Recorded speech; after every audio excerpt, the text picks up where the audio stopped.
Après avoir terminé le projet numéro 1, le projet numéro 2, avec toutes ces séquences, nous allons entamer le projet numéro 3, la séquence 1. Alors, le projet numéro 3 du niveau 3e année moyenne. Alors, le titre, réaliser un cahier de souvenirs de la classe et un recueil de récits de vie à caractère biographique. Alors, la séquence, rédiger un souvenir d'enfance, une expérience vécue. Ça, c'est la séquence, le titre de la séquence. Alors, la séance, compréhension de l'écrit. Alors, suivez, mes élèves, la page 120, ouvrez les livres à la page 120 et lisez le texte avec moi. Alors, le titre de ce texte, souvenir d'enfance. J'allais dans une école où la discipline était de rigueur. Cela ne me déplaisait pas, même à la maison. Ma mère veillait à ce que nous soyons, mon frère et moi, des enfants bien élevés. Mon père adorait chanter. Le soir, il me faisait réciter mes leçons en chanson. Je me souviens qu'il improvisait des airs à partir de mes poésies, mes conjugaisons, et que nous prenions en chœur. Ça marchait bien, à part pour les maths. Petite fille, je me rappelle que je passais de longs moments à table lorsque mes parents avaient décidé que je ne pouvais pas bouger si mon assiette n'était pas finie. Et mon chien à mes pieds grossissait de ce que je lui refilais en douce. J'ai encore en mémoire l'odeur du café au lait et le goût des tartines au beurre salé que préparait ma grand-mère maternelle. Nous y avions droit après la journée, à la plage, en Bretagne, où je passais toutes mes vacances scolaires. Moi qui n'aimais pas tellement manger, à part des sucreries, j'en salive rien que d'y penser. J'étais une petite fille joyeuse mais très timide. Alors, observez ce texte, regardez le plan de ce texte, réfléchissez bien, combien de paragraphes y a-t-il dans ce texte? Est-ce qu'il y a 3, 4, 5 paragraphes? On va délimiter les paragraphes de ce texte. Alors, le premier paragraphe commence par « j'allais » et se termine avec « des élèves ». Le deuxième paragraphe commence par « mon père » et se termine « les maths ». Troisième paragraphe « petite fille jusqu'en douce ». Le quatrième paragraphe « j'ai encore en mémoire jusqu'à d'y penser ». Et le dernier, il est très très petit, le petit paragraphe, le dernier « j'étais » jusqu'à la fin de ce texte. On va compter les paragraphes. 1, 2, 3, 4 et le cinquième. On va faire des accolades. Le premier paragraphe, le deuxième paragraphe, le troisième paragraphe, le quatrième paragraphe et le cinquième paragraphe. Est-ce que c'est clair? Alors, après avoir lu ce texte-là, explicitement, regardez bien ce texte-là. Est-ce qu'il y a un titre dans ce texte-là? Est-ce que ce texte possède un titre? Bien sûr, oui. C'est « Souvenir d'enfance ». Très bien. Alors, qui a écrit ce texte? Qui? Regardez bien le texte à la fin du texte. Alors, qui est l'auteur de ce texte? Regardez bien le texte, surtout à la fin. Très bien, oui, c'est Dorothée. Alors, Dorothée, est-ce que c'est un nom masculin ou bien un nom féminin? Réfléchissez bien. Très bien, c'est un nom féminin. Alors, comment appelle-t-on celui qui écrit le texte? Comment on l'appelle? Comment on appelle celui qui écrit le texte? Bien sûr, très bien, on l'appelle l'auteur.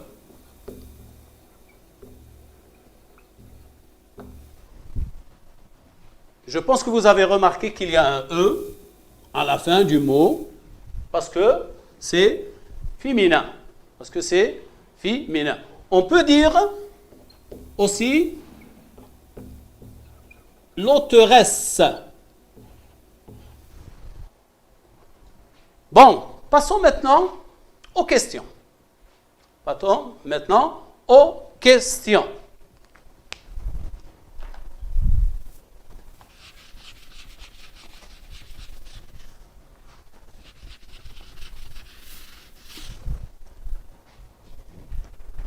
Alors, regardez les questions. La première question. Alors, quel est le titre de ce texte? Quel est le titre de ce texte? Rappelez-vous, on a parlé de ce titre. Hein?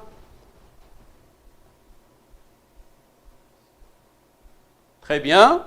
Le titre de ce texte est « Mes souvenirs d'enfance ». Très bien. Passons à la deuxième question. À partir du titre, essaye d'imaginer de quoi va parler le texte. Réfléchissez bien. Alors, regardez la réponse et on comprend à partir du titre que l'auteur, avec E, c'est une femme, Dorothée, va raconter ses souvenirs d'enfance. Passons à la troisième question. Alors, suivez-moi bien. Qui parle dans ce texte? C'est la première partie de la question. Deuxième partie, de quoi nous parle-t-elle? De quoi nous parle-t-elle? Réfléchissez. Passons à la réponse maintenant. C'est l'auteur, toujours avec E, n'oubliez pas que l'auteur est une femme. Dorothée, qui parle dans ce texte. Elle parle de quoi? Elle nous parle de ses souvenirs d'enfance, lorsqu'elle était petite. Lorsqu'elle était petite. Très bien. On passe à la quatrième question. Quelle époque de sa vie évoque-t-elle? L'époque, le moment. La réponse, elle évoque son enfance. Elle évoque son enfance. Très bien. On passe à la cinquième question. Quelles sont les personnes évoquées ou bien citées dans ce texte? Cherchez bien dans le texte.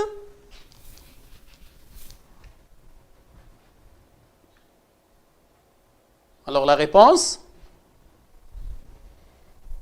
Alors les personnes évoquées ou bien citées dans ce texte par l'auteur sont sa mère, la mère de Dorothée, son père et sa grand-mère. Très bien. On passe à la question numéro 6. La sixième question. Alors, relie chaque personnage au souvenir qu'il suscite chez l'auteur. Je relie chaque personnage au souvenir qu'il suscite chez l'auteur. La grand-mère, la mère, le père. La conduite, les études, le goût et les odeurs. Réfléchissez bien. La réponse est, bien sûr, très bien, la grand-mère, le goût et les odeurs. Si on revient au texte, on trouve que la grand-mère, elle préparait les tartines au beurre salé à sa fille, à sa petite fille. La mère, qu'est-ce qu'elle faisait? Elle lui a inculqué une certaine conduite, une certaine discipline. Elle s'occupait de la conduite, de la discipline de sa fille. Le père, qu'est-ce qu'il faisait? Il récitait avec elle les études, la conjugaison, etc., etc. Allez, on passe à la question suivante. Retrouve dans le dictionnaire le sens, ça veut dire le synonyme du mot rigueur. Du mot rigueur. Regardez, ce mot-là, il est placé dans une phrase. Il a plusieurs sens, mais dans cette phrase-là, quel est son vrai sens? La discipline était de rigueur. Réfléchissez bien, la rigueur c'est quoi? La réponse. Le mot rigueur est employé ici dans le sens de sévérité. Ça veut dire la rudesse. Ça y est, vous avez compris? Très bien. Allez, on passe à l'autre question.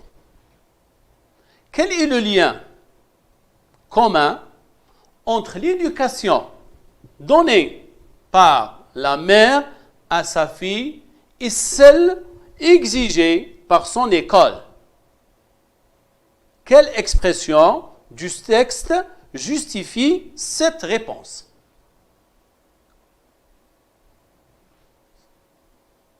On va voir la réponse. Alors, le lien commun est la rigueur. Ça veut dire que la maman, elle était rigoureuse avec sa petite fille. Et elle a trouvé la même discipline à l'école. La phrase qui montre ça, dans le texte, même à la maison, ma mère veillait à ce que nous soyons bien élevés.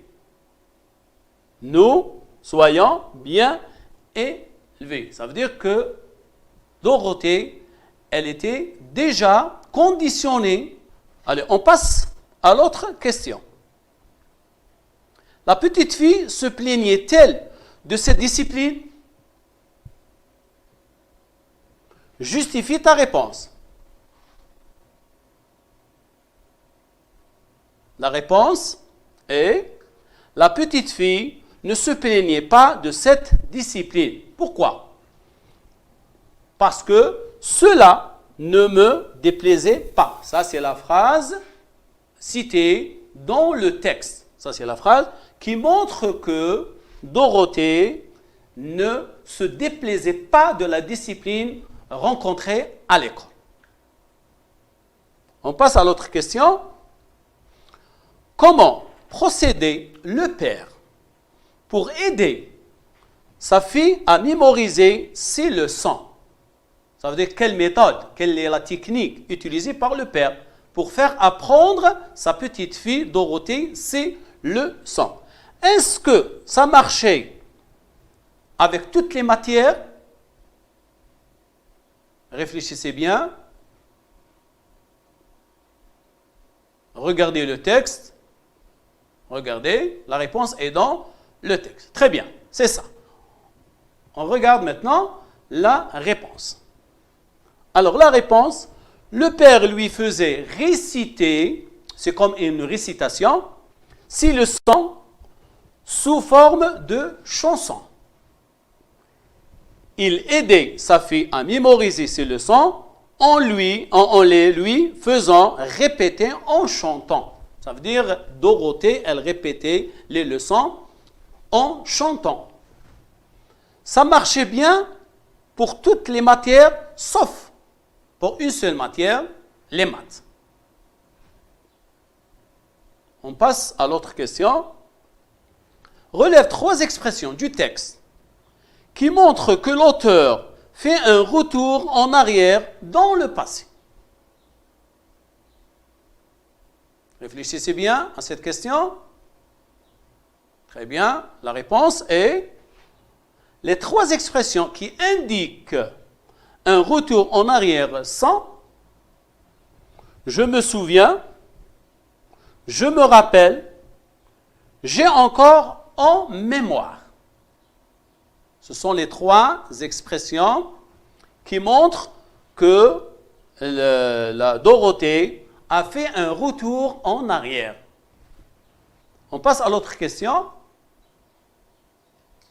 À quelle personne l'essentiel du récit est-il rédigé? À quelle personne?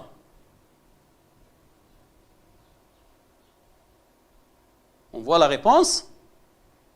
Alors, l'essentiel du récit est rédigé à la première personne du singulier. Ça veut dire c'est le je.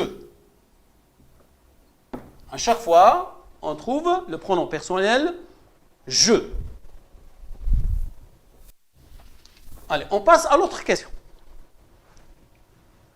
Par quel pronom personnel la narratrice est-elle désignée? Par quel pronom personnel? Regardez bien le texte. Dans chaque paragraphe, on trouve ce pronom personnel. Il se répète à chaque fois. La réponse est le je. Le pronom personnel, c'est le je, la première personne du singulier. Très bien. Allez, on passe à l'autre question. Je me rappelle que je passais de longs moments à table. À qui renvoie le pronom je dans cette phrase? B. À quel temps sont conjugués les verbes?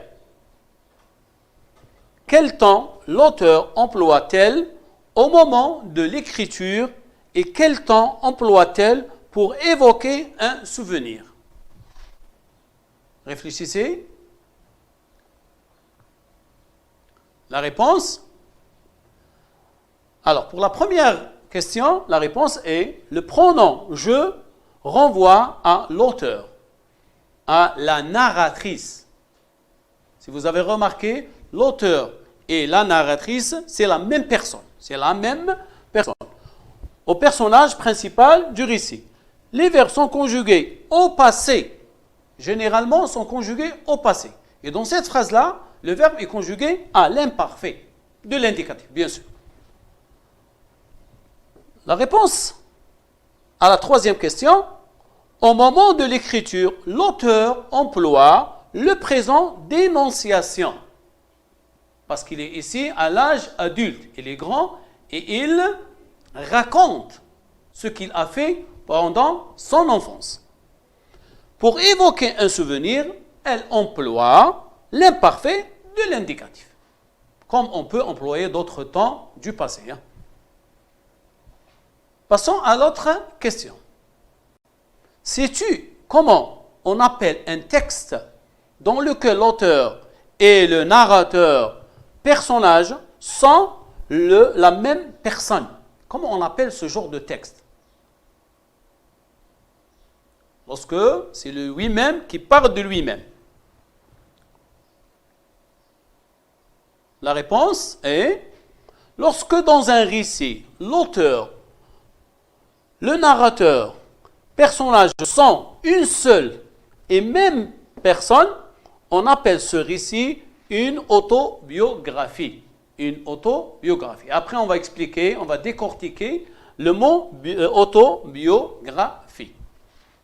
Alors, auto, ça veut dire moi-même, soi-même, ça veut dire moi. Bio, ça veut dire c'est la vie. Et graphie, c'est l'écriture. C'est écrire, en général. Passons à l'autre question. Alors, ça, c'est la récapitulation. C'est comme une idée, une synthèse générale. Raconte avec les propos, avec les propres mots, l'essentiel de ce texte. L'essentiel de ce texte. Récapitulant, réponse libre des élèves. Vous êtes libre de répondre. C'est clair? Vous allez utiliser des phrases personnelles.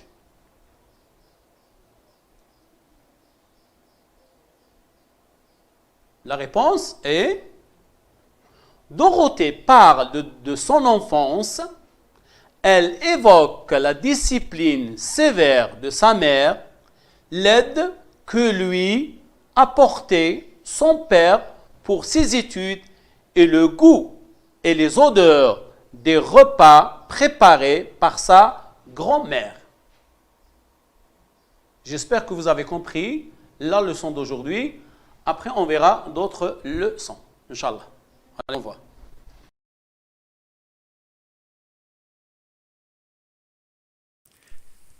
شكرا على المشاهدة. لا تنسوا الاشتراك في القناة، الضغط على الجرس، الإعجاب بالفيديو. شكرا.